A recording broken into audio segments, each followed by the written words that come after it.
Evet arkadaşlar, bütün paketlerimizi açtık ve şimdi yıkanıyor. Geçiş için hazırlanacak.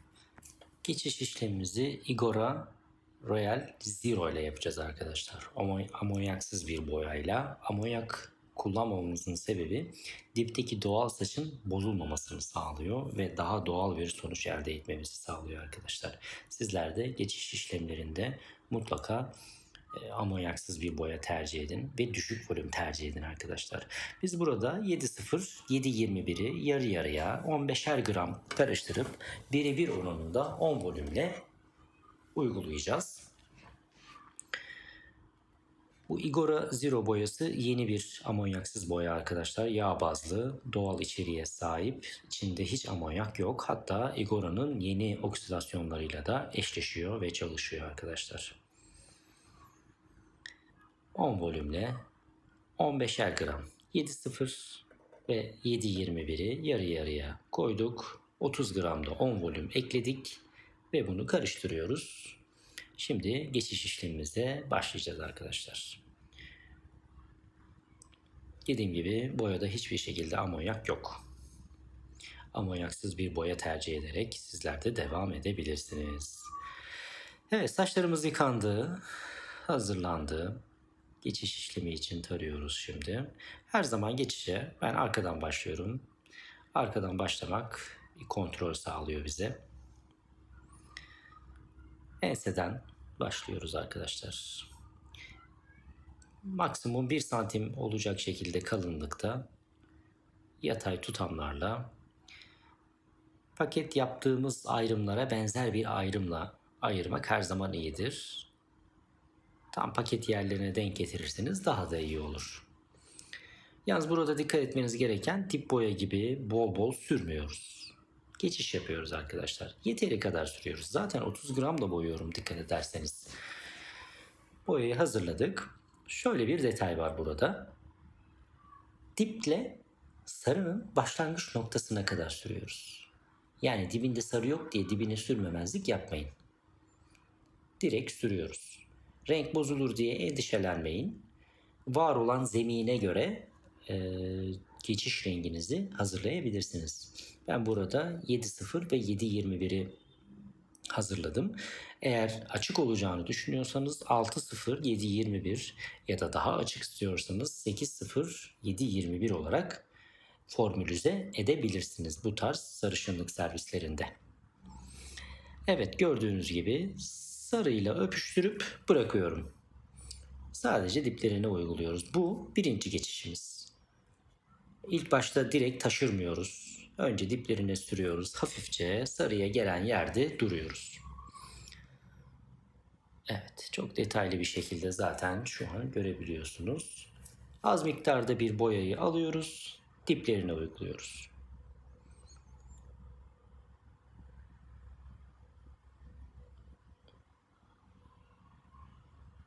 Hafif hafif fırçanın ucuyla az miktarda boyayı, burada yaratmaya çalıştığımız efekt aslında duman efekti arkadaşlar. Diplerinden o paketlerin keskin görünümünü yumuşatarak daha soft bir görünüm elde etmeye çalışıyoruz. Bunu yaparken dipteki ana rengi baz alıyoruz. Dibi çıktığında diplerinde herhangi bir hat ya da bir bozulma olmayacak arkadaşlar. Çünkü doğal bir boya kullanıyoruz. İçerisinde amonyak yok, saç ıslak ve düşük volümle çalışıyoruz. Ve zaten sürmüş olduğumuz renk şu anki var olan rengin neredeyse aynısı. Dolayısıyla burada bir bozulma vesaire bir şey olmayacak. Dibi çıktığında 6-8 ay boyunca konforlu bir biçimde balyajı kullanmaya devam edecek modelimiz.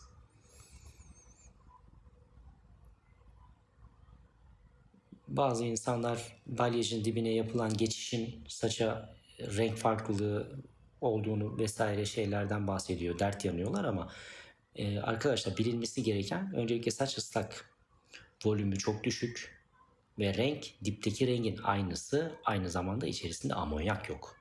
Bozulma şansı yok. Sadece saça doğru rengi uygulayın ve paketlerin izlerini yok edin. Bu kadar. Burada sürerken şöyle bir şey yapıyorum. Arkaya doğru sürüyorum arkadaşlar. Bu da önemli. Sarılarda hat olmaması gerekiyor. Sürerken nazikçe sürmek gerekiyor.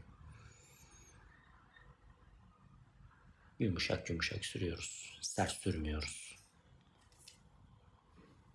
Sarı nereden başlıyorsa orada duruyoruz. Bu işlem birinci geçiş. Sonra ikinci işlemde biraz daha taşıracağız.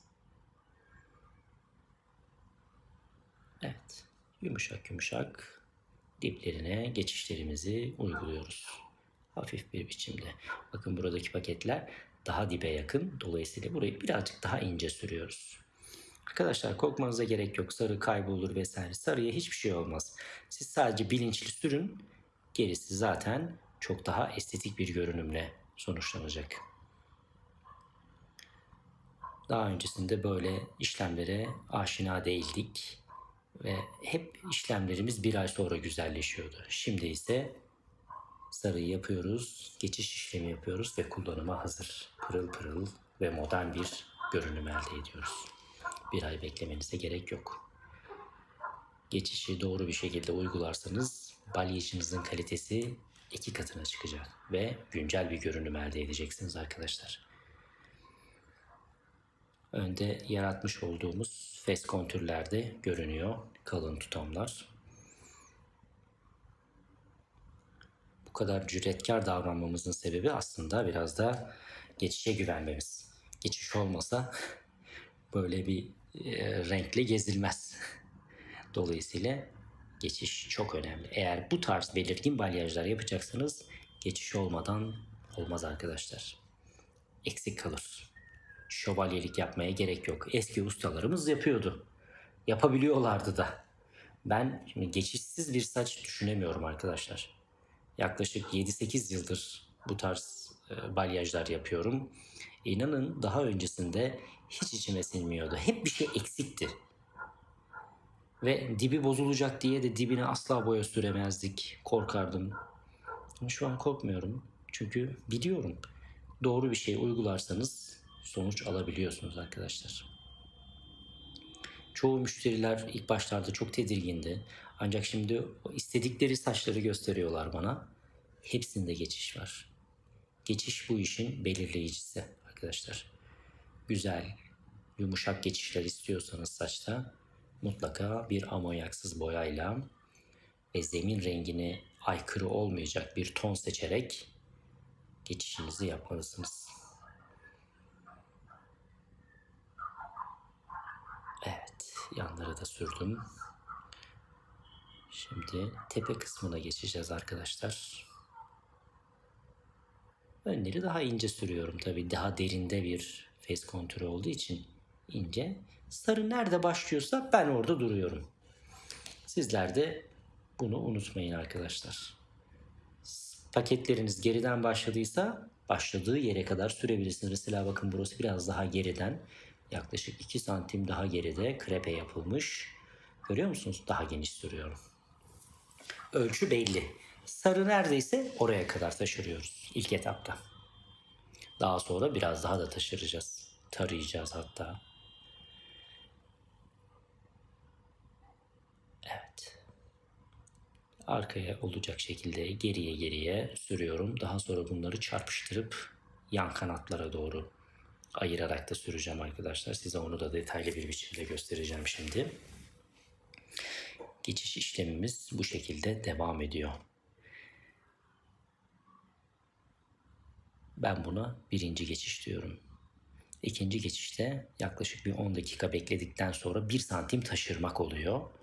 Üçüncü geçişte bir tarak yardımıyla biraz daha ortalara kadar tarayarak geçiş sağlama işlemidir arkadaşlar. Biz şu an birinci geçişi yapıyoruz. Dipler çok güzel olduğu için çok aşırı da bir taşırma işlemine gerek yok. Bağlantı kurmak bizler için yeterli olacaktır. Evet, bakın burası daha kalın bir sarı olduğu için en dibinde ısıdan dolayı hafif bir turunculaşma olmuş. En dibine ince bir biçimde sürüyorum. Buralarını dilerseniz daha dipten de bırakabilirsiniz arkadaşlar. Son 1 dakika kala, 2 dakika kala bile sürmeniz yeterli olur. Yani daha dipten bir sarı isterseniz burayı en dipten açarsınız ve hafifçe bir geçiş rengi sürüp oraları dipten sanki güneşte bebek sarısı olmuş gibi de tasarlayabilirsiniz. Evet, bakın burası önemli arkadaşlar. Hepsini geriye doğru aldım. Şimdi şöyle kaşın üst tarafına denk gelecek şekilde tepe kısmını ayırıyorum ve bir aşağıya doğru tarıyorum. Bakın şu an aslında kontrol yapıyorum arkadaşlar. Bakın ne kadar ince çalışmış olmama rağmen aralarda kuru tutamlar var, görüyor musunuz? Bu çok önemli. Buraya dikkat edin. Geriye doğru aldığım tutamları bu sefer yandan paralel bir biçimde ayırarak tarıyorum. Hiç beklemedik arkadaşlar, bakın. Görüyor musunuz? Yanlara doğru yediriyorum. Şimdi sarıyı buradan ölçüleyip yanlara doğru yediriyorum. Bu çok önemlidir. Bakın atmış olduğum paketler çok net bir biçimde görünüyor şu an.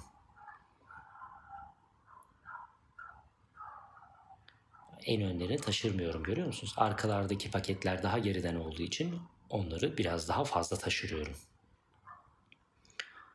Evet, saçın orta kısmına kadar geldim. Bir tarakla hafifçe tarıyorum ve fırçamın ucuyla geçişlerimi daha fazla taşırıyorum.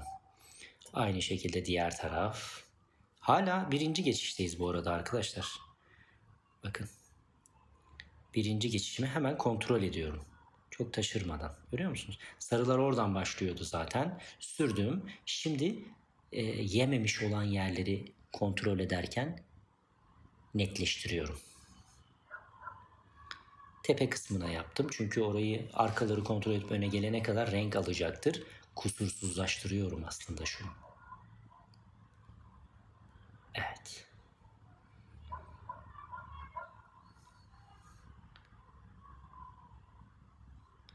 Normalde şu an yapmış olduğumuz işlemi yapıp bir 10 dakika beklenebilir. Ama ben beklemeyeceğim. Çünkü gayet güzel oluyor şu an geçişi. Çok aşırı beklememize gerek yok. Bu şekilde işleme devam edeceğiz arkadaşlar. Evet, bakın. Tarıyorum, fırçamla yediriyorum. Hemen arka tarafa başladım. Hiç bekleme vesaire yok arkadaşlar. Aynı şekilde önde yaptığım gibi arkaları da tarıyorum. Görüyorum.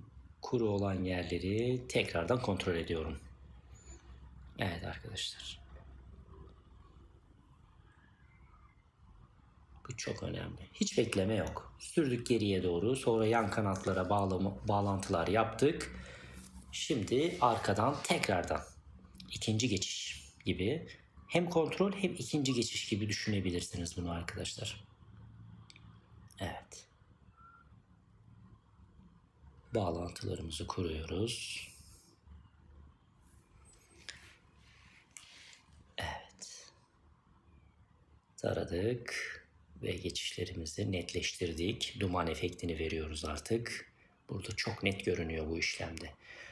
Tara ve fırçanın ucuyla. Bakın, yeni boya almıyorum. Dipteki boyayı taşırıyorum. Zaten beklediği için birkaç dakika etkisi de azaldı. Zaten çok güçlü bir boyaya da ihtiyacım yok. Taşırıyorum. Bakın, yaklaşık 2,5-3 santime kadar taşmış oldum, görüyor musunuz şu an? Tarıyorum. Fırçamda yediriyorum. Sarılara bağlantılarımı kuruyorum. Tepe kısmındayız. Taradım. Hiç korkmayın arkadaşlar. Sarılarınıza hiçbir şey olmaz. Bu şu an yaptığımı yaparsanız tabii. Bakın, alt kısmını kontrol etmemiştim. Şimdi onu geriye doğru alıyorum. Yedirdim. Aynı şekilde devam ediyorum. Dipteki boyayı taşırıyorum arkadaşlar. Burada biraz dikkat etmek gerekiyor. Çok aşırı havaya girmeden. Bakın, en öndeki tutamı biraz bıraktım, 1 santimi. Orayı taşırmıyorum. Hemen arkasında yaklaşık 1,5-2 santim taşırma oldu. Önleri yok. Niye? Önleri daha dipten olsun istiyorum. Siz de bunu baz alarak buna benzer çalışmalar yapabilirsiniz. En son da sürebilirsiniz ya da sürüp sadece çok ince en son tarakla geçiş yapabilirsiniz. Evet, yaklaşık 15 dakikadır sürme işlemi devam ediyor arkadaşlar. Kaç dakikada sürdüğünüz de önemli. Evet, bu şekilde ikinci geçişimizi de yaptık. Hem ikinci hem üçüncü geçiş gibi şu an çok konforlu bir çalışma oluyor. Dipleri sürdük. Öndeki sarıları ayırıyoruz. Tarıyorum, diptekini taşırıyorum.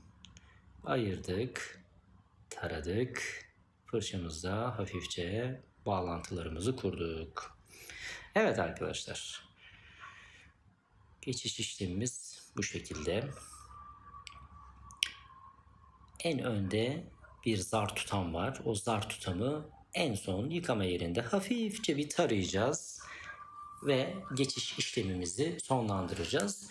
Bu şekilde yaptıktan sonra arkadaşlar çok kısa bekliyoruz şu an. Bir 5 dakika falan beklemek bizim için yeterli olacaktır. Bakın arkadaşlar, önde zar bir tutam ayırdım. Diğerlerine birinci geçiş, hemen ardından ikinci geçiş ve 5 dakika kurduk. 5 dakika sonra saçı hemen yıkama yerine aldık. Ve bakın arkadaşlar, burası önemli. Yıkama yerine aldınız. Hemen bir tarak yardımıyla öndeki tutamları tarıyoruz dipten. Tarama işlemi biter bitmez yedirdik. Hemen parmaklarımızın uçlarıyla duman efekti veriyoruz. Biraz bekleyebilirsiniz ama beklemeseniz bile olur. Çünkü bu 5 dakika zaten yeterli oldu. Ve şu an saçlarımızı yıkıyoruz efendim. Ve sonra tonlama işlemine başlayacağız arkadaşlar. Geçiş işlemimiz bu kadar.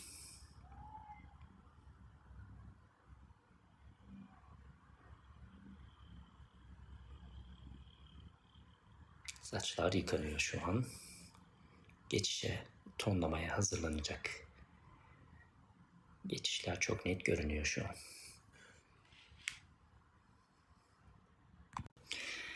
Evet, tonlama işlemi için hazırlıklarımızı yapıyoruz. Güzel bir karışımla devam edeceğiz arkadaşlar.